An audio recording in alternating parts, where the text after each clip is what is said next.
রাত, 21 রাত, 23 রাত, 25 রাত, 27 রাত, 29 রাত, এই বেজর রাতগুলো রসুল নিজে জেগে জেগে কাটাইতেন, নফল নামাজ পড়তেন। আমাদের ইমাম মৌলবী হাফেজকারী যারা আছেন ওই খুঁজে পাইছে 27-এর রাত, ওই দিনই বুঝি আল্লাহরে পাবে, আর অন্য দিন নাই। এই জন্য অনুরোধ করি, রসুল বলছে শেষের 10টা দিন বেজর রাতগুলো দেখে দেখে ইবাদত করবেন। কিছু যদি না পারেন 2-4 রাকাত নফল নামাজ বেশি বেশি করে পড়বেন বেজর রাতগুলো।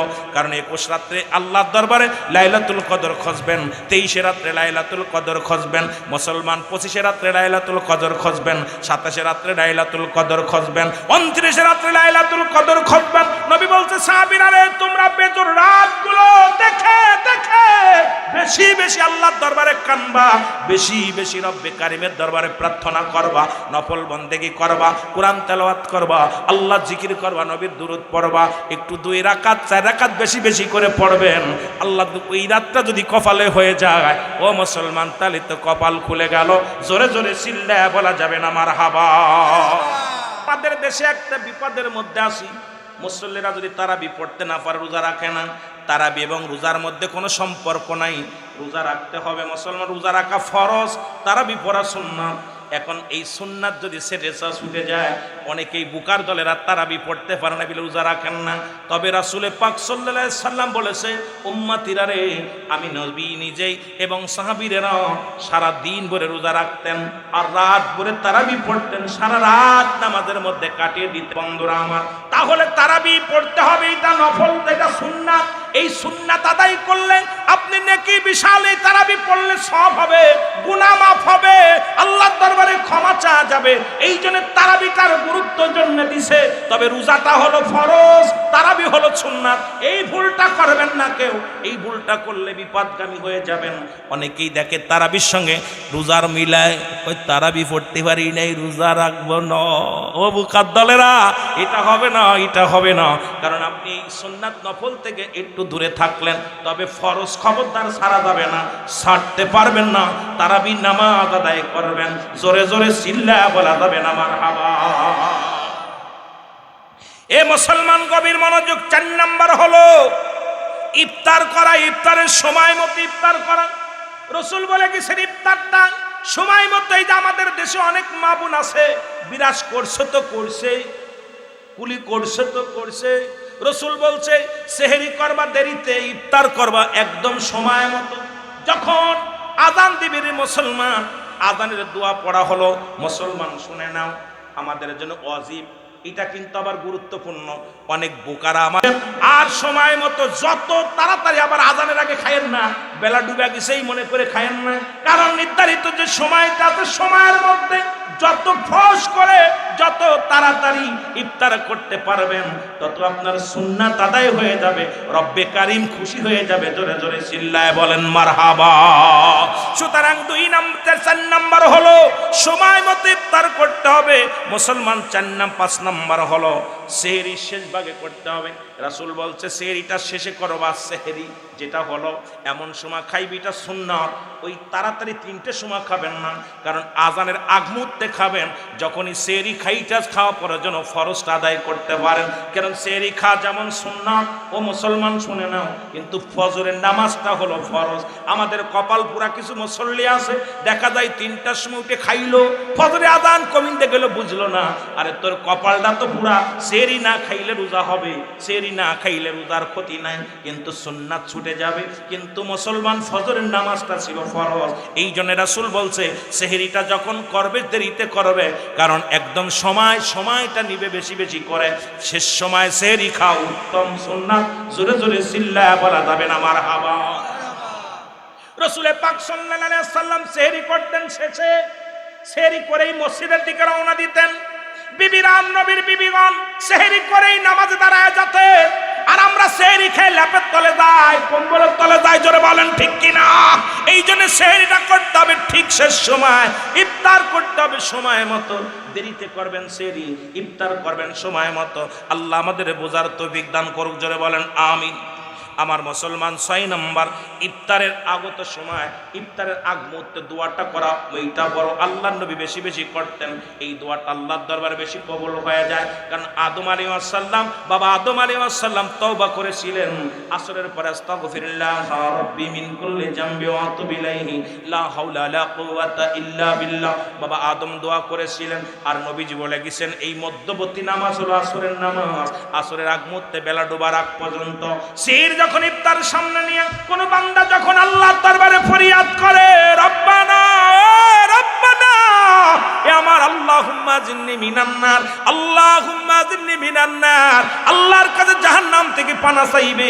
কোন বান্দা যখন ইফতার মুবারক সামনে নিয়ে রব্বে কারিমের দরবারে হাত উঠায়া দিবে, রব্বে কারিম ওই বান্দার উপরে রহম করবে, বান্দার উপরে দয়া করবে, বান্দার জীবনের সব সমস্যার সমাধান করে দিবে। ওই দোয়াটা জোরাত কবুল হয়ে যাবে, কারণ ওই খাদ্য সামনে নিয়ে রব্বে কারিমের দরবারে চোখের পানি ছেড়ে কাঁদবেন। আমার আল্লাহ ওই সময়টার দোয়াটা অতি দ্রুত কবুল করে নেয়। জোরে বলা যাবে না মারহাবা? আর একটু জোরে বলেন না মারহাবা? এ মুসলমান, আর 7 নম্বর হলো রোজা রাখা পরে মিথ্যা পরিহার করতে হবে। মিথ্যা বলবেন না, রোজা রাখবেন দরকার নাই। মিথ্যা যদি পরিহার না করতে পারেন, খবরদার রোজা রেখে লাভ না। রোজা রেখে সবচেয়ে বড় ফজিলাত হলো মিথ্যা পরিহার করতে হবে। মিথ্যা বলা যাবে না। মিথ্যা যত বলবেন মিথ্যা সমস্ত পাপের মা। রাসূল বলছে তোমরা যখন মিথ্যা কথা বলবা তোমাদের রোজাগুলো ফেটে যাবে। তোমরা যখন মিথ্যা অধিকাংশের মধ্যে বলবা তোমাদের রোজাগুলো ছুটে যাবে। খবরদার রোজা রেখে তোমরা মিথ্যা বলতে পারবা না। এই মিথ্যা পরিহার করা লাগবে রে মুসলমান। গভীর মনোযোগ। এই মিথ্যা কথা বেশি বেশি আমরা বলি, অনেক মিথ্যা বলি। আজ থেকে প্রতিজ্ঞা করব যেগুলো গুরুত্বপূর্ণ, যেহেতু ফজিলাতপূর্ণ মাগুরাবাসীরা জানিয়ে দিয়ে যায়। অনেক লম্বা আলোচনা, লম্বা চওড়া, এটাকে নিয়ে আলোচনা করলে 2-4 ঘন্টা করা লাগবে। সংক্ষেপে কয়েকটা কথা বলি, মিথ্যা পরিহার করা লাগবে। এ মুসলমান গভীর মনোযোগ। আপনার 9 নাম্বার হলো মুসলমান শুনে নাও, অন্য মানুষকে ইফতার করাইতে হবে, নিজে ইফতার করবেন, অন্য মানুষকে ইফতার করাইবেন। আমার দেশে আর একটা বিপদ আছে, নিজেরা চিন্তা করি। যদি কোনো বাড়ির দাওয়াত নিই, আমরা দেখেছি ছোটবেলা খুরমা একটা, খেজুর একটা কোমরে করে নিয়ে যায়, চাউল নিয়ে যায়, এবার পানি খায়ার চিন্তা করে। সারাদিন রোজা রেখে এই রোজাটা মানুষের দেওয়া যাবে না। খোদার কসম, খোদার কসম, যিনি ইফতার করাইবেন এই ব্যক্তিকে আল্লাহর নবী বলছে উত্তম খাবার খাওয়াইবে, তৃপ্তি সহকারে খাওয়াইবে। ওই কিছু খাওয়াবেন, দাওয়াত দিবেন, তারে তৃপ্তি সহকারে ইফতারি খাওয়াবেন।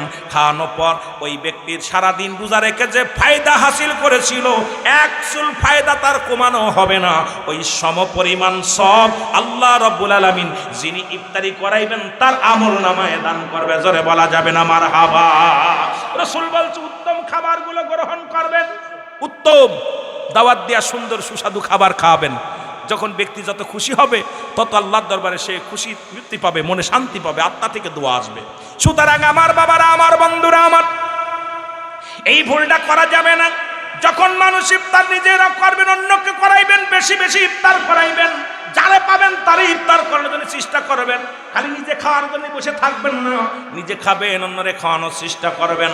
আমার রাসূল বলে গেছে মুসলমান শুনে নাও, 10 নম্বর হলো মুসলমান শুনে নাও, এই মাসে কুরআনুল কারীম শিক্ষা দিবেন। কারণ এই মাসে কুরআনুল কারীম নাজিল হয়েছে, এই রমাদান মাসে কুরআন নাজিল হয়েছে। লাইলাতুল কদর, লাইলাতুল কদর বলা হয়। মুসলমান মুসলমান শুনে নাও। আর মুসলমান আমার বাবারা আমার, এই মাসে বেশি বেশি নিজে কুরআন তেলাওয়াত করবেন। যদি নাও পারেন কুরআনের 1-2টা আলিফ বা তা সাজা পারেন তাই ধরবেন। যদি না পারেন কোরআনটা বুকে ধরবেন, না পারলে কুমোর ঘন্টারে সুমো দিবেন, চোখে লাগাবেন, মুখে লাগাবেন, কোরআনটারে ধরে চোখের পানি ছেড়ে কাঁদবেন। আল্লাহ, এই মাসে কোরআন নাজিল করেছ, আমার সিনার ভিতরে কোরআন ঢুকতে পারে নাই। আপনি চোখের পানি ছেড়ে রব্বে কারিমের দরবারে কাঁদবেন। কারণ নিজে তেলাওয়াত করবেন, অন্যকে আর শিক্ষা দিবেন। যেটুক পারেন সেইটাই শিখাবেন। যদি 3টা অক্ষর শেখেন, 3টা অক্ষর শিখাইবেন। বড় আলিফ বা তা সা, এর নেকি একটা হরফ যখন উচ্চারণ করবেন 10টা করে নেকি তার আমলনামায় লেখা হবে। আর মাহে রমাদান মাসের খাতিরে একটা হরফের বিনিময়ে 70টা করে নেকি রব্বে কারীম আল্লাহ তারে দান করবে। জোরে জোরে চিল্লায় বলো মারহাবা। আরো জোরে জোরে বলা যাবে না মারহাবা? রাসূল বলছেন নিজে কোরআন পড়বে, অন্যকে শিক্ষা দিবে। মারহাবা বলেন না? সুতরাং এই কোরআনের দিকে খেয়াল রাখবেন ও যুবক।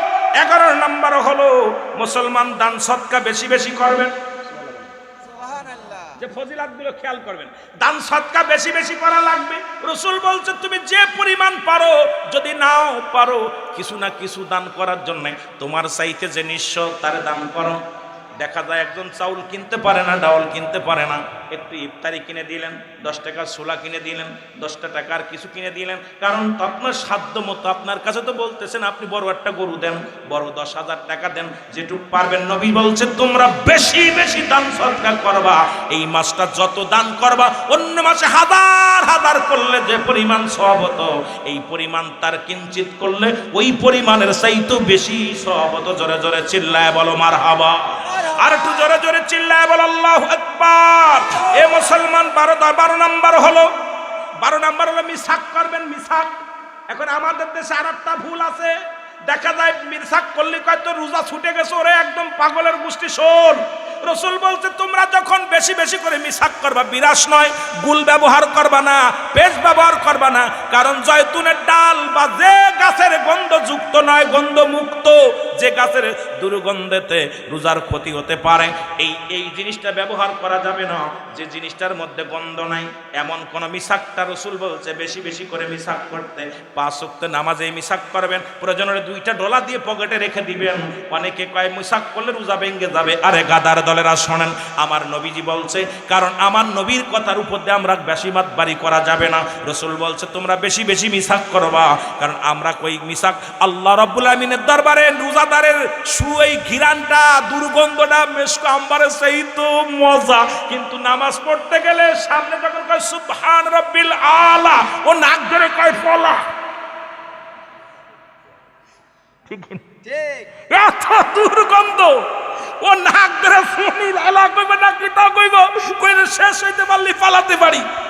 খবরদার, এই জন্য রাসূল বলছে তোমরা বিরাস কি করবা, মিসাক করবা। এটা সুন্নাত। মিসাক যত বেশি বেশি করবা, কারণ তুমি জোহরের সময় করলা, নামাজ যদি নাও পারো 5 ওয়াক্ত নামাজের আগ দিয়ে জোহরে করলা, ফজরে করলা, আসরে করলা, মাগরিবে করলা, এই 2-3 বার মিসাক করলে মুখের থেকে দুর্গন্ধ চলে যাবে। তবে একটা সুগন্ধ, একটা যখন যে সুগন্ধটা আসবে ওটা মিশকাম্বারা সেই তো উত্তম, কিন্তু বিরাসটাকে করে নেবেন, মিসাকটা করে নেবেন। কথা বোঝেননি? আবার গুলডলে থুয়েন না, গুলডলে থবেন না। আমার বাবারা, আমার বন্ধুরা, আমার গভীর মনোযোগ শুনে নাও। আমার বাবারা আমার ও আমার ভাইয়েরা আমার, 13 নাম্বার হলো উমরা করা। রাসূল বলছে তোমরা যত দূর পারো মাহে রমাদান মাসে বেশি বেশি আমার রওজা পাকে আসবা, আমি রাসূলের পাশে আসবা। এই মাহে রমাদান মাসে যত পারবেন সাধ্য থাকলে উমরা করবেন। নবীর রওজা শরীফ দেখে সাদ মেটে না, দিদার দাও হে শাহে মদিনা। নবীর রওজা শরীফ দেখে সাদ মেটে না, দিদার দাও হে শাহে মদিনা। গজল আর গাছ সময় নাই, কারণ ওয়াজ করে শেষ করতে পারবো না। 2টা গাইছি, তাই তো সময় বেশি নষ্ট করে ফেলেছি। যুবক বন্ধুরা শোনে না, রাসূল বলছে বেশি যদি নাও পারো, সাধ্য থাকলে মদিনা ঘুরে আসো, মদিনার রওজা ঘুরে আসো, রাসূলের রওজা পর্যন্ত যাও। কোন ব্যক্তি যখন রাসূলের রওজা জিয়ারত করে, আল্লাহ রাব্বুল আলামিন তারে মাসুমের মাসুম বানায়া দেয়। দুনিয়ার মধ্যে আগমন করে কোন ব্যক্তি যখন রাসূলের রওজায় যে সালাম দেয়, আসসালামু আলাইকুম ইয়া রাসূলুল্লাহ, আসসালামু আলাইকুম ইয়া হাবিবাল্লাহ, আল্লাহ রাব্বুল আলামিন ডাক দিয়ে বলেন, আল্লাহর হাবিব বলেন, ওই ব্যক্তি যেমন মায়ের গর্ভে থেকে নিষ্পাপ শিশু হয়ে দুনিয়ার মধ্যে আগমন করে, আমি নবীর রওজায় যায় যখন সালাম দিবে ওই রকম তারে মাসুমের মাসুম বানায়া দেওয়া হবে। সাধ্য থাকলে, টাকা পয়সা থাকলে মদিনায় যাবেন, উমরা করবেন, উমরা করবেন। কথা বোঝেননি? আমার ভাইয়েরা, আমার মাগুরার বাবারা শোনে নাও, গভীর মনোযোগ। 14 নাম্বার হলো এই 10 দিন ইতিকাফ করতে হবে। এখন ইতিকাফ এই 10টা দিন, শেষের 10 দিন রহমত, মাগফিরাত, নাজাত, শেষের 10টা দিন ইতিকাফ করা লাগবে। এখন ইতিকাফ তো যা শুরু হয়েছে, আল্লাহর কসম করে বলি, ইতিকাফ যদি একটা মহল্লায় যদি নামাজ পড়া হয়, ওই মসজিদে যদি কোনো ব্যক্তি ইতিকাফে না বসে, সমস্ত মুসল্লিদের নামাজ হবে না, একটা মুসল্লিদের নামাজ হবে না। তবে ইতিকাফে বসা অবস্থায় যদি এলাকার কোনো ব্যক্তি মারা যায়, তার যদি দাফন, যদি কাপড় যদি তার জানাজায় শরীক হয়, ইতিকাফ ছুটে যাবে। আর আমাদের দেশে ইতিকাফে বইয়া মোবাইল টেপে আর গেম দেখে, দেখি বাবা রে মসজিদের মধ্যে বয়া বয়া মোবাইল মোবাইল খালি টেপে আর বোর লগে কথা কয়, মায়ের লগে কথা কয়, কিরে বেচা কিনা কটা কেনা করছি রে, ও সুকিনা শাড়ি ব্লাউজ কিনছো, সময় কিনছো, আই কপাল পোড়া, তোর এতে কাপ ছুটে যাবে, 1 মিনিট হবে না। এতে কাপ শব্দের অর্থ আবদ্ধ, মরে যাওয়া। ওই 10টা দিন তোর বউ নাই, ছেলে নাই, মেয়ে না, একমাত্র রব্বে কারিমের গোলামি করবি। যদি গোসল ফরজ হয় তাহলে করবি, আর যদি গোসল প্রয়োজন না হয় বিনা কারণে মসজিদ থেকে বাইর হবি না। বসে বসে এতেকাপে বইয়া তসবি টিপবি, বয়া বয়া কোরআন তেলাওয়াত করবি, বয়া বয়া সিজদায় লুটায়া পড়বি। কিন্তু বর্তমান আমার দেশে মাগুরাতে কিছু এতেকাপ হয়, দেখি ওই মধ্যে বয়া বয়া বোর লগে আলাপ করে, মেয়ের লগে আলাপ করে, ছেলের লগে আলাপ করে, বাড়ি বাজার করে, রাস্তাঘাটে ঘোরে, আবার এতেকাপে বয়। ওই ভণ্ডামি করা লাগবে না, এতেকাপ হবে না। কারণ এটা হলো ফরজে কিফায়া। জানাজার নামাজেও যদি এতেকাপে থেকে যদি বাইরে আসে, ভালো করে ফতোয়া শোনেন, এতেকাপে বসা অবস্থায় যদি ফরজে কিফায়া জানাজার নামাজে কোন ব্যক্তি মহল্লার জানাজায় শরীক হয়, তার এতেকাপ ছুটে যাবে। সুতরাং এতেকাপ বসা অবস্থায় যদি নামাজে জানাজার নামাজে যাওয়া যায়, তুমি বয়া বয়া গল্প করো কোন ফতোয়ায়, তুমি বয়া বয়া বল লগে কথা কও কোন ফতোয়ায়, মেয়ের লগে কথা কও কোন ফতোয়ায়। মুরব্বীদের সঙ্গে এতেকাপে বইয়া সামনের কাতারে বইয়া টাকার হিসেব করে, কত ইমাম সাহেব পাইলো, কত মৌলভী পাইলো।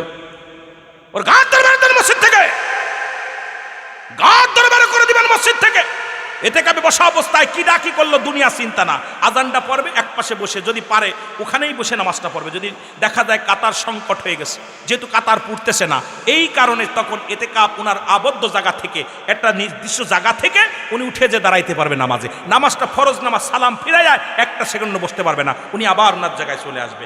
আর যদি ওখানে দাঁড়ানো অবস্থায় যদি সিরিয়াল হয়ে যায়, তাহলে উনি ওখান থেকে সরবে না। কিন্তু আমার দেশে এতেকাপ ওই কোনায় বসে যায়, সামনের কাতারে যায় নামাজে বইয়া, এই কয় টাকা উঠছে রে, কিটা কিটা ঠা দিছে দেখ দি, এই এই তোরে বসতে কইছে কি রাই মাব্বা বদমাইশ। এতেকাপে বসছ ভণ্ডামি করতে, এগুলো চলবে না। এতেকাপে বসছ সারা জীবন। এতেকাপে ফরজে কিফায়া জানাজার নামাজ, ওই মসজিদে জানাজা ওই জায়গা হচ্ছে, আর এই জায়গায় এসে জানাজা পড়তে ওর এতেকাপ ছুটে গেছে। এত সহজ এতেকাপ। এতেকাপ রাসূল বলছে না, সাহাবীরা করছে না। এতেকাপে বইয়া বাজার ঘাট সব কি যে শুরু করছে, আবার কিনে কিনে এতেকাপ পুরায়। ইতেকাফ হলো যে ব্যক্তি নামাজটা পড়েছে একমাত্র তাদের মধ্যে, যে কোনো এক বা একের অধিক বসলে এই ফরজে কিফায়া আদায় হয়ে যাবে। যদি কোনো ব্যক্তি না বসে, পুরো মহল্লার মানুষ দায়ী হয়ে যাবে। আর যদি একজন ব্যক্তি আপনাদের সবার তরফ থেকে একজন বসে, সবার এটা ইতেকাফ তাদের আদায় হয়ে যাবে, ফরজে কিফায়া এটা আদায় হয়ে যাবে। জোরে বলেন না মারহাবা। কিন্তু আমাদের দেশে এগুলো যা হচ্ছে প্রায় দেখি বলতে পারি না, কারণ বললে তো করে সিদ্দিকী সাহেব বড় মাসলা আলাপ হয়ে গেছে, বড় বিপদের মধ্যে আছি, দেখি শুনি বলি না। মাঝে মাঝে নিজেই দূরে থাকি, মনের কষ্ট মনে নিয়ে দূরে থাকি, যে বলবো না, দরকার নাই, বললেই কষ্ট পাবে, দরকার নাই, তোরা চলা যেভাবে চলিস। কিন্তু আবার মাঝে মাঝে বলি, বললেও বিপদ, না বললেও বিপদ, না বললে আল্লাহর কাছে দায়ী থাকবো, বললে ওর কাছে আমি দোষী হতেছি, কোথায় যাব, বড় বিপদে আছি। আমার ভাইয়েরা, আমার বন্ধুরা, আমার গভীর মনোযোগ। এই শেষের 10 দিনে ইতিকাফ করা। 15 নম্বর হলো ইবাদত বেশি বেশি করা। শেষের 10টা দিন বেশি বেশি নফল নামাজ পড়বেন, বেশি বেশি আল্লাহর জিকির করবেন, বেশি বেশি রব্বে কারিমের দরবারে কান্নাকাটি করবেন। রাসূল বলছে শেষের 10টা দিন, আমাদের দেশে দেখা যায় 10টা দিন, প্রথম 10 দিন মুসল্লি পাওয়া যায়, দ্বিতীয় 10 দিন একটু কম, আর শেষের 10 দিন শুধু বাজার, ঈদের মার্কেট। খোদার কসম, রাসূল বলছে শেষের 10টা দিন নবীজি বেশি বেশি ইবাদত করেছে, নবীজি বেশি বেশি কান্নাকাটি করেছে। রাসূলুল্লাহ, মামার বাবারা আমার, রাসূল বেশি বেশি আল্লাহর জিকির করেছে, আল্লাহর দরবারে পানাহা চেয়েছে, আল্লাহর দরবারে শুকরিয়া আদায় করেছে। সুতরাং আপনারা শেষের 10টা দিন বেশি বেশি কাঁদবেন, কারণ আপনার এই বুঝি এবারের বছরের রোজা শেষ হয়ে যাচ্ছে, আগামী বছর আর পাবো না, শেষ হয়ে যাবে। মুসলমান শুনে নাও, 16 নম্বর হলো বেজোর রাত দেখে দেখে ইবাদত করা। খালি ওই 23-27 রাত খুঁজেন না, যদি ওই রাত না হয়, তানাজ্জালুল মালাইকা, ফেরেশতা আগমন করেছে, কুরআন নাযিল হইছে। মুনশিরা ইন্না আনজালনাহু ফি লাইলাতুল কদর। কদরের রাত একটা পেয়েছে, কথা বুঝেননি? কি বিপদ! সবচেয়ে বড় বিষয় হলো এইটা হলো রোজা রাখা অবস্থায় ঝগড়া ফ্যাসাদ থেকে দূরে থাকা, যদি কোনো ব্যক্তি পায়ে পাড়াতে ঝগড়া করতে চায় বলবেন ভাই আমি রোজা আছি।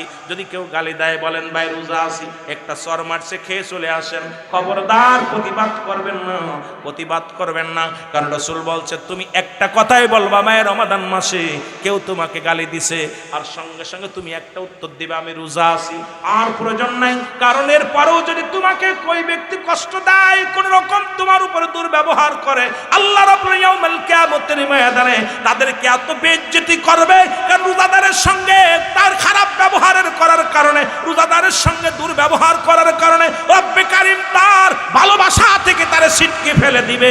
ওই বান্দার উপরে রহম করবে না। যে ব্যক্তি বান্দার উপরে রহম করে না, আল্লাহ ওই বান্দার উপরে রহম করে না। আল্লাহ যেন আমাদের করার তৌফিক দান করে। জোরে জোরে বলুন আমিন। এ মুসলমান 20 নাম্বার হলো গুনাহ হইতে ক্ষমা চাইতে হবে। গুনাহ হইতে, খালি কত গুনাহ করছেন, চোখটা বন্ধ করে একটু তাকান না, একটু খেয়াল করেন কত দাড়ি পালায় ফাঁকি দিছেন, মাপতে যা ফাঁকি দিছেন, মিথ্যা বলেছেন, কত মাল ফাঁকিতে বেচছেন, কত ঠকবাজি করছেন, কত জিনা করছেন, অন্যায় করছেন, ব্যভিচার করছেন। একটা বারবার ক্ষমা চাইবেন। রাসূল বলছে তোমরা বেশি বেশি করে ক্ষমা চাইবে রব্বে কারীমের দরবারে।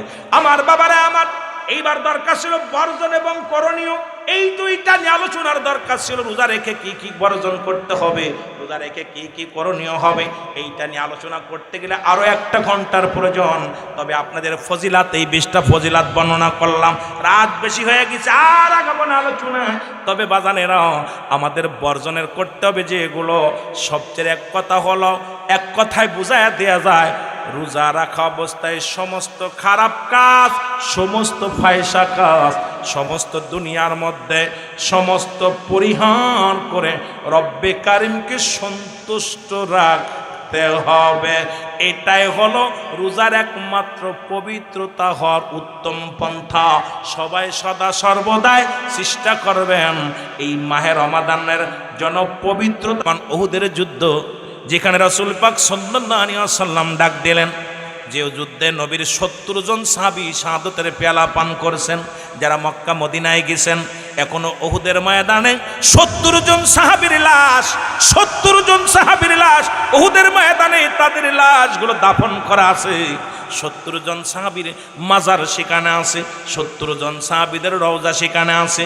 যদি কোনো ভাই হাজিরা ভাইরা মদিনায় যান, মদিনায় যে দেখে আসবেন আমার রাসূলের প্রিয় সাহাবী এই 70 জন উহুদের যুদ্ধে যারা শাহাদাতের পেয়ালা পান করেছিল, ওই যুদ্ধের যারা শাহাদাতের পেয়ালা পান করেছিল, ওই উহুদ প্রান্তর ময়দানে তাদের লাশ মোবারক মুসলমান ওখানেই জানাজা পড়ায় দাফন করে রাখা হয়েছে। জোরে জোরে বলেন না মারহাবা।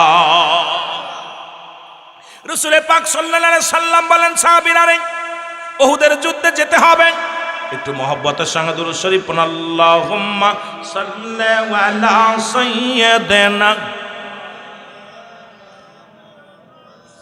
একটু মহব্বতে বলেন আল্লাহুম্মা সাল্লি আলা সাইয়্যিদিনা নবিয়ানা শাফিয়ানা মাওলানা মুহাম্মদ। আল্লাহুম্মা সাল্লি আলা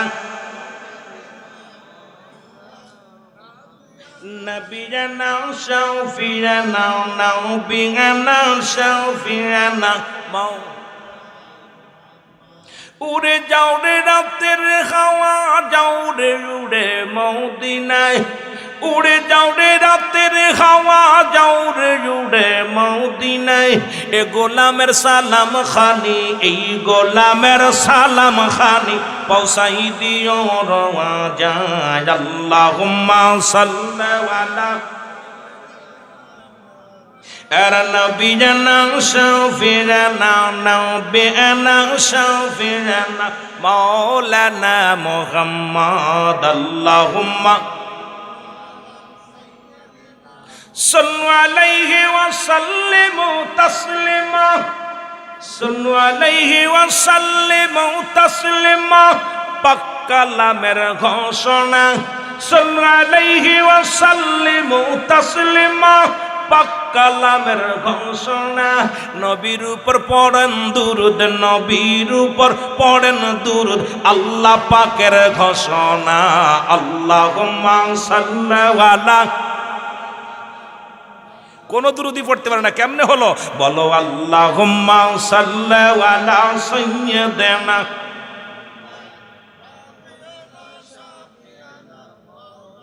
তেষট্টি কাল কাঁদলেন নবী সকলি উম্মতের লাগি, তেষট্টি কাল কাঁদলেন নবী সকলি উম্মতের লাগি। এখনো কাঁদেন নবী, এখনো কাঁদেন নবী শুইয়া সোনার মদিনায়। আল্লাহুম্মা نبينا شفيعنا نبينا شفيعنا مولانا محمد اللهم صل على سيدنا نبينا شفيعنا نبينا شفيعنا। আকাশ কান্দে বাতাস কান্দে কান্দে বিবি ফাতিমা, আকাশ কান্দে বাতাস কান্দে কান্দে বিবি ফাতিমা। জমিন আসমান কান্দে, জমিন আসমান কান্দে কান্দে সোনার মদিনা। আল্লাহুম্মা আয় হায় আল্লাহুম্মা সাল্লি আলা সাইয়্যিদিনা মুহাম্মদ নাবিয়ানা। এর দয়াল নবী যখন ডাক দিল ওদের যোদ্ধারে, সাহাবীরা লাইনে লাইনে দাঁড়ায় গেছে রে। নূর নবী উহুদের যুদ্ধের সবচেয়ে রক্তক্ষয়ী যুদ্ধ, উহুদের যুদ্ধে মুসলমানদের সবচেয়ে পরাজয় বিপদের যুদ্ধ। একটু বলে যায় যুবকদের জন্য কথাটা বলে যায়, বালকদের দেয়া শুরু করলাম, যুবকদের দেয়া একটু কথা বলি, এরপরে কিছু বাস্তবতা নিয়ে কথা বলে আলোচনা শেষ করো। যুবক বন্ধুরা দিলের কান্না লাগা শোনো। রাসূলুল্লাহ সাহাবীদের মাপতে একটু যখন দিতে নিতে যাইয়া দেখিরি হযরতে হানজালা রাদিয়াল্লাহু তাআলা, যার নাম শুনেছেন হযরতে হানজালা রাদিয়াল্লাহু তাআলা, লাইনে দাঁড়ায় আছে। নবীজি বলে, হানজালা রে তুমি কেন লাইনে দাঁড়াইছো? বলি, ইয়া রাসূলুল্লাহ, ইয়া হাবিবাল্লাহ, আমি যুদ্ধের ময়দানে যাব। আমার নবী বলে, হানজালা রে সবে মাত্র গতকাল আমি তোমার বিবাহ পড়াইলাম, নিজে থেকে তোমার বিবাহ পড়াইলাম রে হানজালা। ও হানজালা, তোমার যুদ্ধে যাওয়া লাগবে না, তোমার বিবির উপরে একটা হক আছে, সেই হকটা আদায় করো। এ হানজালা শুনে নাও, আজকে তোমার ফুল সজ্জার রাত, আজকে তোমাদের দুজনের মিলনের রাত, আজকে তোমাদের ও হানজালা আজকে তোমাদের মধু পূর্ণিমার রাত। সুতরাং তোমার বিবির একটা হক আছে রে হানজালা, তোমার যুদ্ধে যাওয়া লাগবে না, তোমাকে আমি রেখে গেলাম। নবীজিকে ডাক দে হানজালা বলে, ইয়া রাসূলুল্লাহ, ইয়া হাবিবাল্লাহ, আমি যুদ্ধে যাব। নবীজি বললেন, না না, তোমার যাওয়া লাগবে না। নবীজি রেখে চলে গেলেন। যুদ্ধ শুরু হয়ে গেল, ওদের যুদ্ধ শুরু হয়ে গেল। অনেকগুলো সাহাবী ইন্তেকাল করলেন। নবীজির মাথার উপরে পাথর, মুসলমান একটা পাথর এসে লাগলো, রাসূলুল্লাহর মাথা ফেটে রক্ত জমিনের মধ্যে পড়লো। রাসূলুল্লাহ এই জমিনের মধ্যে বড় বেহুশে জমিনের মধ্যে পড়ে গেল। এই দৃশ্য দেখিয়া কিছু কিছু সাহাবীরা কয়, নবীজি নাই, নবী নাই, নবী নাই। তৎকালীন জামানার মধ্যে কোনো মাইক ছিল না, এই টিনের সং এইরকম বানায়া কে যেন বলতেছ, ও শহরবাসী, নগরবাসী, ঘুমায় না, ঘুমায় না, নবী নাই, নবী নাই, নবী নাই। আমার বাবা নাই, আমার আগেই বললাম, কে যেন ডাকতে বলে, ও শহরবাসী রে, নগরবাসীরা রে, তোমরা ঘুমায় আসো, আমার নবী নাই, আমার নবী নাই, নবী নাই। হযরত হানজালা রাদিয়াল্লাহু তাআলার কানে আওয়াজটা যখন শুনতে পাইলেন, হযরত হানজালা রাদিয়াল্লাহু তাআলা লাফ দিয়ে ঘুম থেকে উঠে গেলেন। মুসলমান ঘুমানো ছিল, তরবারি লটকানো ছিল, মুসলমান ওয়ালের মধ্যে তরবারিটা টান দিয়ে বাইর করে রওনা দিয়ে দিছে। পিছন থেকে বিবি পিছন থেকে জামাটা টানতে ধরে বলে, স্বামীরে আপনি কই যান? কয়, তুমি কি শোনো নাই রে বিবি, আমার নবী নাই, আমার নবী নাই। আরে আমি হানজালা কি নিয়ে বাঁচবো, আমি হানজালা কি নিয়ে সান্ত্বনা দিব, আমার নবী দুনিয়ার মধ্যে নেই, আমার নবীজি দুনিয়ার মধ্যে নাই। বিবি ডাকতে বলে, স্বামী রে, আপনি কি ভুলে গেছেন আপনার উপরে গোসল ফরজ হয়ে গেছে? কারণ এই মাত্র আমাদের মিলন হলো।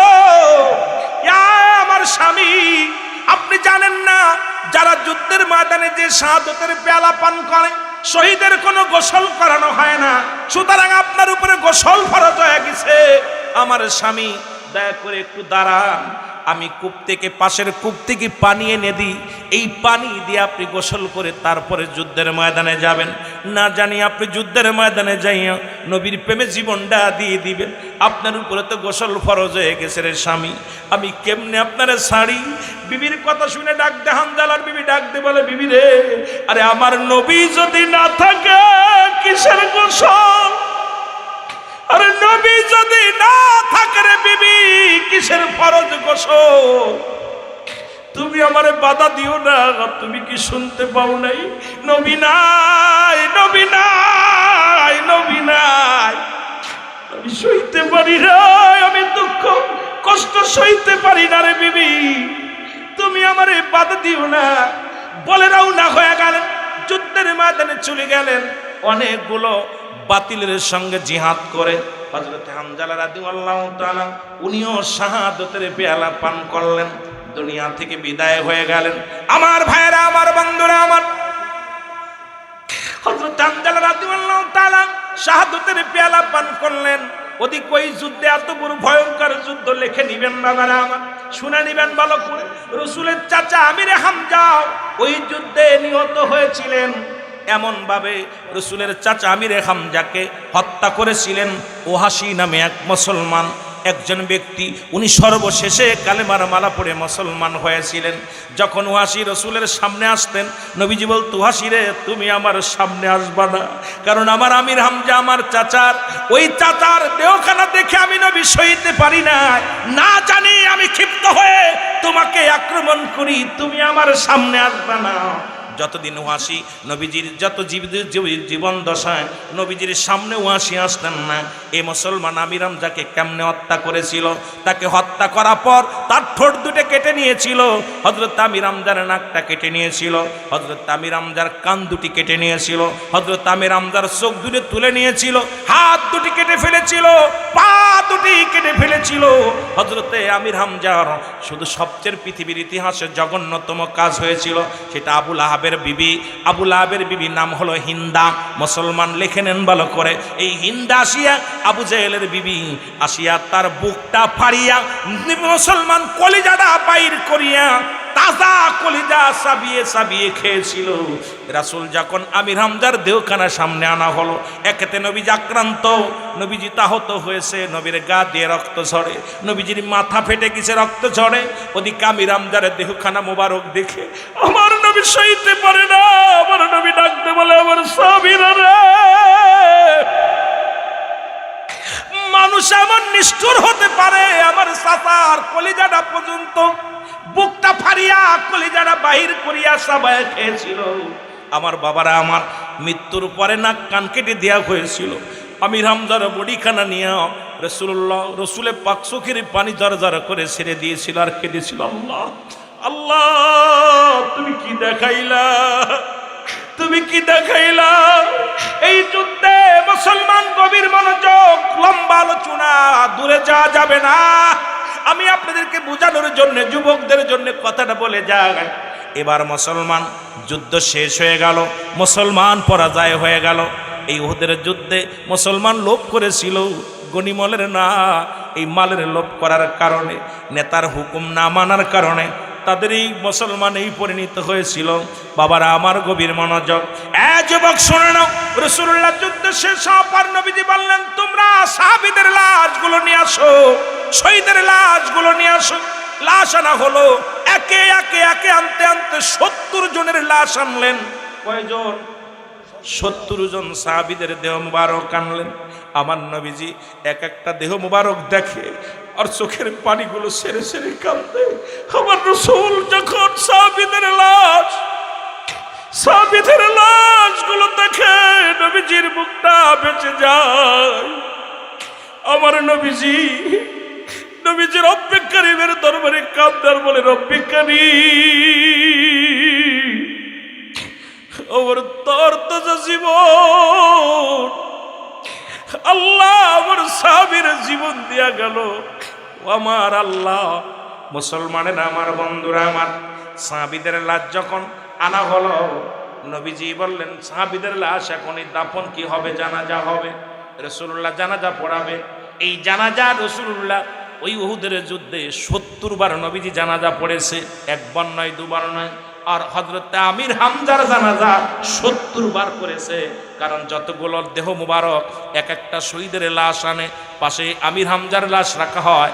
ইহা দ্বারা প্রমাণ হয়ে যায় যেহেতু 70 জন সাহাবী, 69 জন আমির হামজাকে দিয়া মোট 70 জন সাহাবী ইন্তেকাল করেছিলেন। আর আমির হামজার দেহ মুবারক সেহেতু এক একজন সাহাবীর লাশ যেহেতু এক একবার নবীজি আদায় করেছে, সুতরাং আমির হামজার দেহ খান প্রতিটা সাহাবীর লাশের পাশে শোয়া শোয়া নবীজি জানাজা পড়েছেন। 70 বার জানাজা হয়েছে। জোরে জোরে চিল্লায়া বলা যাবে না মারহাবা। রাসূল বললেন সাহাবীরা রে, লাশগুলো তো জানাজা হয়ে গেল, এখন দাফন করতে হবে। লাশটা গণনা করো, সবাই গণনা করো। গণনা করলেন 1 2 3 4 5 6 7 8 9 10 69 পর্যন্ত গণলেন। 70 আর লাশ হয় না। ডাকতে বলে ইয়া রাসূলুল্লাহ, ইয়া হাবিবাল্লাহ, লাশ তো আমরা এইমাত্র 70টা লাশ রাখলাম, এখন একটা লাশ কম। নবীজি বললেন কি বলো তোমরা? কয় হুজুর আমরা একটা লাশ খুঁজে পাচ্ছি না। নবী বলেন কার লাশ? বলে হুজুর এই লাশটা সাধারণ কোনো মানুষের লাশ নয়, এই লাশটা হলো আপনার প্রিয় সাহাবী হযরতে হানজালা রাদিয়াল্লাহু তাআলার লাশ। জোরে জোরে চিল্লায়া বলা যাবে না আল্লাহু আকবার। আল্লাহর নবী ডাক দিয়ে বলেন সাহাবীরা রে, আমার হানজালার লাশটা খোঁজো, তাড়াতাড়ি খোঁজো। না জানি আমার চাচা আমির হামজা কি যেমন তার দেহখানা ক্ষত বিক্ষত করেছে, তার নাক কান কেটে নিয়েছে, কলিজাটা বাইর করিয়া চাবাই খেয়েছে, না জানি আমার হানজালার বডিখানা কত কষ্ট দেয়। তাড়াতাড়ি যাও, তাড়াতাড়ি তোমরা খোঁজো। লাশটা খুঁজতে লাগলেন। পুরো উহুদের ময়দানে সমস্ত জায়গা তন্ন তন্ন করে খোঁজা হলো, কোথাও হযরতে হানজালা রাদিয়াল্লাহু তাআলার লাশ মুবারক পাওয়া গেল না। আমার নবীর কাছে এসে বলি ইয়া রাসূলুল্লাহ, ইয়া হাবিবাল্লাহ, কোথাও আমরা হানজালার লাশ পাইলাম না। নবীজি ওঝার নয়নে কাঁদতে লাগলো, সাহাবীরাও কান্দে, নবীজিও কান্দে। নবীজি করে আমার সাহাবীরা রে, আমার হানজালার দেহ মুবারক কোথায় গেল? আমার হানজালার বডিখানা কোথায় গেল? তোমরা কোথাও পাইলা না? বলে না। নবীজি ডান দিকে তাকাইলেন, বাম দিকে তাকাইলেন, পিছনের দিকে তাকাইলেন, সামনের দিকে তাকাইলেন। যখন উপরের দিকে তাকাইলেন, উপরের দিকে তাকায় দেখে আসমানের দরজাগুলো খোলা, আর আসমান থেকে জান্নাতি ফেরেশতারা জান্নাতি পানি দিয়া হযরতে হানজালারে গোসল করাইতেছে। জোরে জোরে বলা যাবে না মারহাবা। আল্লাহর নবী উপরের দিকে তাকাইয়া একটা মিষ্টি হাসি দিলেন। সাহাবীরা বলে ইয়া রাসূলুল্লাহ, একেতে আপনি আক্রান্ত, নিজের মাথা ফেটে গেছে, অসংখ্য রক্ত ঝরেছে জমিনের মধ্যে। ইয়া রাসূলুল্লাহ, ইয়া হাবিবাল্লাহ, নবী গো, এরপরও আপনার মুখে হাসি, আপনার মুখে হাসি কারণটা বুঝতে পারলাম না। নবীর সাহাবীরা বলে, নবীজি বলেন সাহাবীরা রে, আমি যা দেখি তোমরা তো দেখো না, সুতরাং আমি যা বলি তোমরা শোনো। আমি যা দেখি তোমরা তা দেখো না। এবার হযরতে হানজালা রাদিয়াল্লাহু তাআলার দিকে রাসূলুল্লাহ আবার উপর দিকে তাকাইলেন। তাকায় দেখে একজন নয়, দুজন নয়, 70,000 ফেরেশতারা, ফেরেশতাদের ইমামতিতে হযরতে হানজালা রাদিয়াল্লাহু তাআলাকে গোসল করাইতেছে। যে মুসলমান তাদের জানাজার নামাজ পড়াইতেছে। জোরে বলা যাবে না সুবহানাল্লাহ। ফেরেশতারা ইমাম হইয়া কোনো মানুষ না, ইমাম না, ইমামও ফেরেশতা, মুসল্লিও ফেরেশতা। শুধু লাশখানা হানজালা রাদিয়াল্লাহু তাআলার দেহ মুবারক সামনে নিয়ে যখন জানাজায় দাঁড়ায় গেছে, দেখে 70,000 আসমানি ফেরেশতারা জানাজা। এবার তাকায়া একটা মৃদু হাসি, তো আগের বার মৃদু হাসি দিছে, এবার একটা আটকে হাসি দিছে। রাসূলুল্লাহ তিনভাবে হাসতেন, একটা হলো মৃদু হাসি, আরেকটা হলো আটকে হাসি, আরেকটা হলো কা কা হাসি। রাসূল এমন হাসি দিতেন না যা আলাজিবে দেখা যেতেন না। নবীজি সবসময় মৃদু হাসতেন, ঠোঁটের কোণাটা সবসময় হাসির মধ্যে থাকতেন। আপনারা হাদিস শরীফের মধ্যে হাসির অধ্যায়টা পড়ে নেবেন। কিন্তু আমরা এমন হাসি দিই গলার আলাজিবে পর্যন্ত আমাদের দেখা যায়। রাসূল বলছে আলাজিবে মুসলমান হাসি হলো মৃদু হাসিটা সুন্নাত। মিষ্টি যখন হাসি দিবেন, মুমিনের অন্তরের ভিতরে যখন শান্তি থাকবে, মুমিন যখন হাসি দিবে এমন ভাবে হাসি দিবে তার মুখের লাবণ্য, তার মুখের ওই হাসিটা দেখে অন্য মুমিন তৃপ্তি পাবে, শান্তি পাবে। এই মুখের হাসিটা হবে মৃদু হাসি, মুখটা মলিন রাখা যাবে না। মুখের ভিতরে এত মৃত্যু মিষ্ট হাসি দিবেন যে হাসিটা দেখে আপনার অন্য ভাই যেন সুখে খুশি হয়, মনে করে ও যেন সুখে আছে, ও যেন কষ্টে নাই। জোরে জোরে চিল্লায় বলা যাবে না মারহাবা। হাসির ভিতরে মৃদু হাসি, আটকে হাসি আর কাহা কাহা হাসি, এই তিনটা হাসি আমরা ক্লাস 10-এ পড়েছি। এই হাসির অধ্যায় যেটা পড়েছি ক্লাস 10-এ, আমার বাবারা হাদিস শরীফের মধ্যে পড়েছি। এখন তো হাসি আইরে কত হাসি, হাসতে নাকি জানে না কেউ, কে বলেছে ভাই, ঠিক কিনা? একটা কবিতায় আসছে, পড়ছি, ছোটরা পড়ছে, আমি তো ছোটবেলা পড়ছি, সব মনে নাই। মুসলিম ভাই যখন পড়াইতে ছোটবেলা তখন তার এত বেরেনে ধরে নাই। তবে একটা কবিতা আমার মনে আছে, আমার ভাইয়ের কাছ থেকে শিখছিলাম সেই কবিতাটা। সে কবিতা এখন আল্লাহ তুমি রিজিক দাতা, নাম তায় রজাক, সব প্রাণীকে দাও গরুজি, দাও তায় খরাক, তোমার তরিফ তোমার গানে জেগে ওঠে বরবিয়ানে, বিলে ছিলে মাঠে রুজি, পাই যে পাখির ঝাঁক, মৌমাছিরা গুনগুনিয়ে যাই যে কাজে, গান শুনিয়ে পিঁপড়ারা পায় খুঁজে হার, কঠিন শ্রমে ময়দানে আর। এই কবিতাটা আমার বালা মনে আছে। তবে ওই যে হাসতে নাকি জানি না কেউ, কে বলেছে ভাই, এই শুনে না কত হাসির খবর বলে যায়, ঠিক কিনা? খোকন হাসে ফকলা দাঁতে, সাদ আসে তার সাথে সাথে। ও কবিতার দরকার নেই, আর যেহেতু পারি না দরকার নেই, কথা বুঝেননি, হাসা হাসির দরকার নেই। কিন্তু এখন তো কবিতায় হাট্টিমা টিম টিম, তারা মাঠে পারে ডিম, তাদের খাড়া দুটো সিং, তারা হাট্টিমা টিম টিম। সব পড়ার মধ্যে সব বদলে গেছে। আগে আমরা যে ছোট্টবেলা যেগুলো পড়ছি সেগুলোও নাই, এখন ডিজিটাল আসতে আসতে সব শেষ। জোরে বলেন ঠিক কিনা? আমার ভাইরা, আমার বন্ধুরা, আমার রাসূলের পাক যখন হাসি দিলেন, সাহাবীরা বলে ইয়া রাসূলুল্লাহ, ইয়া হাবিবাল্লাহ, নবী গো, একেতে আপনার চাচাকে হারা বেদনা, অন্তর কাঁদে নবী গো। 2 আপনার মাথা ফেটে গেছে, রক্ত জমিনের মধ্যে পড়ে। 3 আপনার সাহাবীরা এই শাহাদতের পেয়ালা পান করেছে। এত দুঃখের মধ্যে আপনার মুখে হাসি, কারণটা কি নবী? নবীজি এইবার আরো মৃদু হাসলেন। নবীজি বলে সাহাবীরা রে, আমি যা দেখি তোমরা তা দেখো না, আমি যা বলি তোমরা তাই শোনো। এইবার তোমরা লাশগুলো গণো, সুবহানাল্লাহ বলেন। এবার তোমরা লাশগুলো গণো। লাশগুলো গুনতে লাগলেন, 1 2 3 4 5 6 7 8 9 10, গুনতে গুনতে 59 60 69 70। সাহাবীরা বলে ইয়া রাসূলুল্লাহ, লাশ এবার 70 জনের পাইলাম। একটু আগে তোমরা বললে 69, এখন পাইলাম। কার না? কয় হুজুর আমির হামজার পাশে হযরতে হানজালা রাদিয়াল্লাহু তাআলার বডিখানা ঠিক যেখানে রাখছিলাম সেখানেই পাইলাম। জোরে বলা যাবে না মারহাবা। হুজুর একটু আগে আমির হামজার পাশেই লাশটা রাখছিলাম হানজালার, কিন্তু হানজালার বডিখানা পাই নাই, কিন্তু এখন তো সেই জায়গায় রয়েছে। কে বা কারা থুয়ে গেল? নবীজি পাইছি। আমার নবী বললেন তাড়াতাড়ি তোমরা দাফনের জন্য প্রস্তুতি হও, সাহাবীদের দাফন দেয়া হবে। এমন সময় এক জনক মহিলা ছুটে আসলেন, সালাম দেয় নবীর সাহাবীদের, আসসালামু আলাইকুম। নবীর সাহাবীরা রে বলে ওয়ালাইকুম আসসালাম। বলে জনক মহিলা রে তুমি কে? বলে ও নবীর সাহাবীরা রে, আমার একটু নবীর কদমে নিয়ে যাও, আমার নবীর সঙ্গে কিছু পার্সোনাল আলাপ আছে। সাহাবীরা বলে মহিলা রে, আমার নবীজির মাথা ফেটে গেছে, রক্ত পড়েছে জমিনের মধ্যে, চাচা আমির হামজাকে হারায়া। এরপরে 70 জন সাহাবীর লাশ জানাজা পড়েছে, আমার নবী বড় কষ্টের মধ্যে আছে। এখন তুমি যা বলবা আমাদের কাছে বলো, আমি যা নবীর কাছে পৌঁছায় দিব। হানজালার বিবি ডাক দিয়ে কয় শোনো, আমি তোমাদের কাছে বলতে পারবো না, একান্তই আমার পার্সোনাল একান্ত গোপন কথা আমার নবীর কাছে বলবো। তোমরা যে বলো হানজালার বিবি আসছে, আমি রাসূলুল্লাহর সঙ্গে কথা বলতে চাই। রাসূলের কাছে গেলেন সাহাবীরা, বলে ইয়া রাসূলুল্লাহ, ইয়া হাবিবাল্লাহ, হানজালার বিবি আপনার সঙ্গে কথা বলতে চায়। আল্লাহর নবী বলেন আসতে বলো। নবীজি কি করলেন? নবীজি বললেন সাহাবীরা রে, আমাকে ওই পাথরটার উপরে বসাও। নবীজিকে পাথরের উপরে বসাইলেন। সাহাবীরা নে তোমরা চাদরটা নিয়ে দাও, পর্দার বিধান শুনে নেন।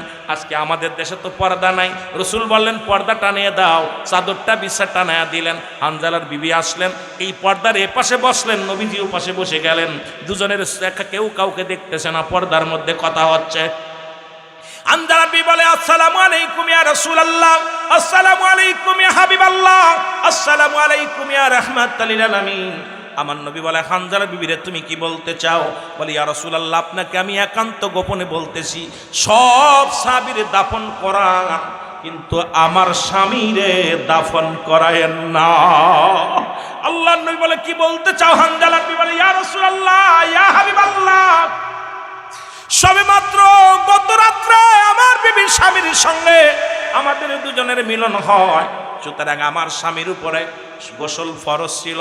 আমি তাকে অনেকবার ঠেকাইলাম, আমার কোনো কথা রাখে নাই, শোনেন ইয়া রাসূলুল্লাহ ইয়া হাবিবাল্লাহ। যখন আপনি ওই একটা আওয়াজ শুনতে পাইছে, নবী নাই, নবী নাই, নবী নাই, এই আওয়াজটা যখন শুনতে পেরেছে তখনই তরবারি নিয়ে ছুটে রওনা দিছে। আমি বারবার তাকে বাধা দিয়েছিলাম, বলেছিলাম স্বামীরে আমি পাশের কূপ থেকে পানি এনে দিই, আপনি গোসল করে তারপরে যুদ্ধের ময়দানে যান। আমার স্বামী বলেছিল বিবি রে, আমার নবী যদি না থাকে রে, কিসের গোসল করব, কিসের ফরজ গোসল করব রে বিবি?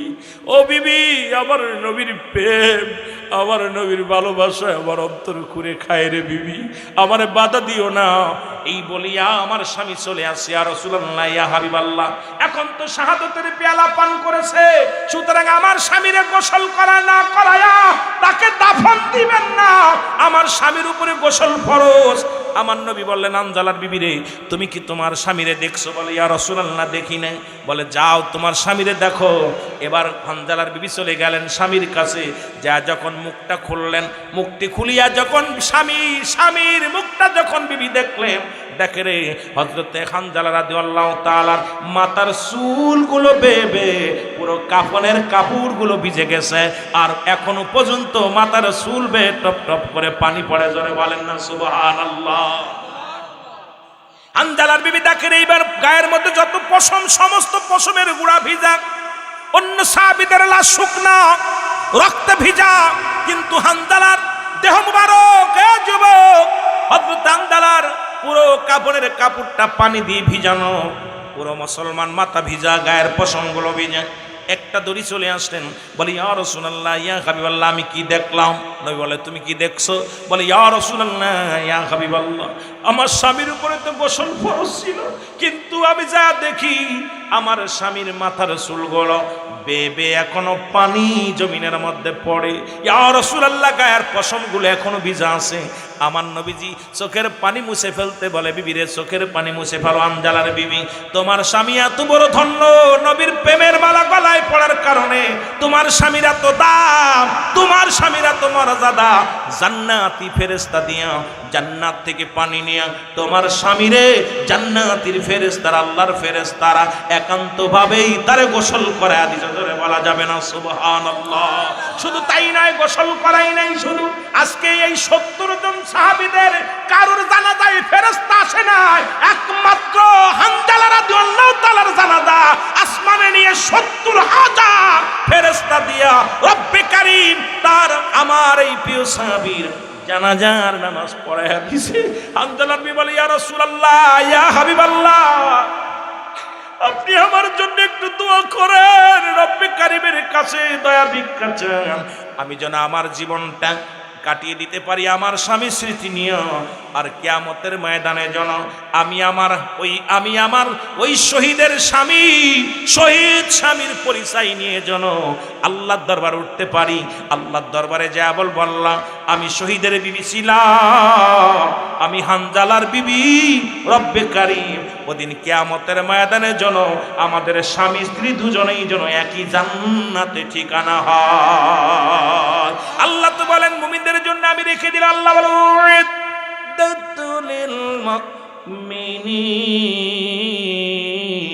আল্লাহ বলে মুমিনদের জন্য, মুত্তাকিনদের জন্য আমি আল্লাহ প্রস্তুতি করে রাখলাম 8টা জান্নাত। সুবহানাল্লাহ বলেন না? কয়টা যাবেন নি? এরে মাগুরার মানুষ এরম বলো দিল তো নিরে বা হ্যাঁ জান্নাতে যাওয়ার কথা লাভ ধরবে না কাজতে করতেছে। আরে ভাই জান্নাতে যেতে চান না? আরে ভাই যত কষ্ট হোক জান্নাত চাই কি চাই না? রব্বে কারিমের কাছে অভাব আসেনি। আল্লাহ কয় মুমিনদের জন্য মুত্তাকিনদের জন্য আমি 8টা জান্নাত প্রস্তুত, একটা তো দিব আমাদের। কথা কোন ঠিক কিনা? 8টার দরকার নেই, একটা দিও। আল্লাহ জান্নাত মাত্র একমাত্রকে দিয়ে দিও। কাফের বেঈমান মুনাফিকদের জন্য প্রস্তুতি করে রাখছে। আল্লাহ বলেন উইদ্দাতুল কাফিরিন, আর কাফের বেঈমান মুনাফিকদের জন্য আমি প্রস্তুতি করে রাখলাম একটা নয় দুটি নয় 7টা জাহান্নাম। কিরা কিরা জাহান্নামে যাবেন একটু হাত তুলে দেখা। 2 জায়গা তুই যাবি শখ হইছে ওরা নিয়ে আগুনের মধ্যে ফুরাও, বিড়ির আগুন ঠেসে ধরো। জাহান্নাম, আহা জাহান্নাম ভয়ে নিজে কান্দে, জাহান্নাম নিজে কানবে, ভয়ে ভয়ে কানবে। সুতরাং আর লম্বা আলোচনা নয়, সবে বারাতের আলোচনা। সবে বারাতের যায় নফল নামাজ পড়বেন, যা যা রব্বে কারিমের দরবারে কুরআনুল কারীম তেলাওয়াত করবেন।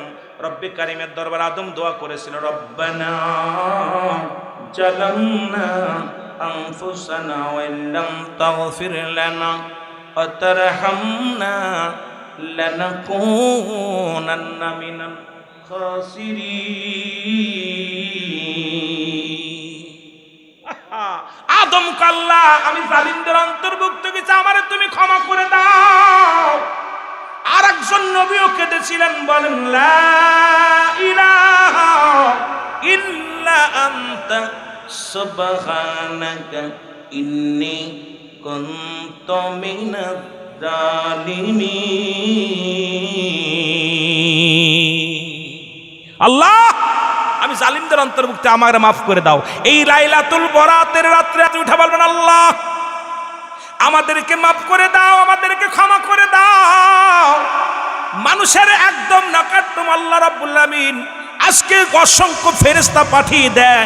আল্লাহ কয় যাও রহমতের ফেরেশতারা আজকে ভাগ্য রজনীতে কে আছে অভাবী তার অভাব মিটায়া দাও, কে আছে দুঃখী তার দুঃখ মিটায়া দাও, কে আছে ক্ষতিগ্রস্তর মধ্যে ক্ষতি পূরণ করে দাও, কে আছে এই ভাগ্য রজনী, এই লাইলাতুল বরাত, এই ভাগ্য রজনীর মধ্যে মুসলমান। রাসূলুল্লাহ বলছেন সাহাবীরা রে, এই রাতটা জাগ্রত হইয়া, এই দিনটা রোজা রাখিয়া, এই রাতটা জাগ্রত হইয়া রব্বে কারিমের দরবারে কানবে, চোখের পানি ছেড়ে কানবে, আল্লাহ আমার এই অভাব মিটায়া দাও, আল্লাহ আমার এই বিপদ থেকে উদ্ধার করো।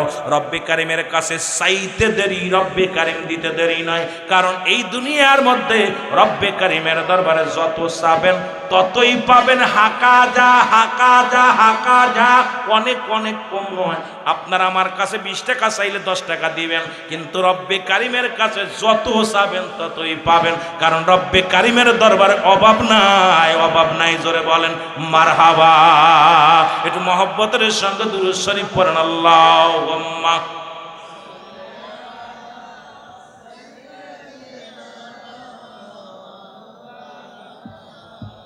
ওয়ালা আলি সাইয়্যিদিনা।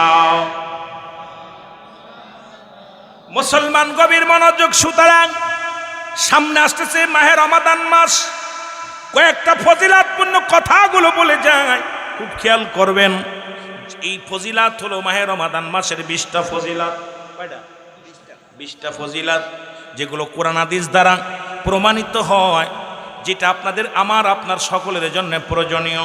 এই কটা কথা বলি যেহেতু সামনে আর হয়তো রমজানের আগে আর হয়তো মাহফিল হবে না, বসতেও পারবেন না, হয়তো বড় বড় আলেম বসবে, আমার মতো ক্ষুদ্র গোলামও বসবে না।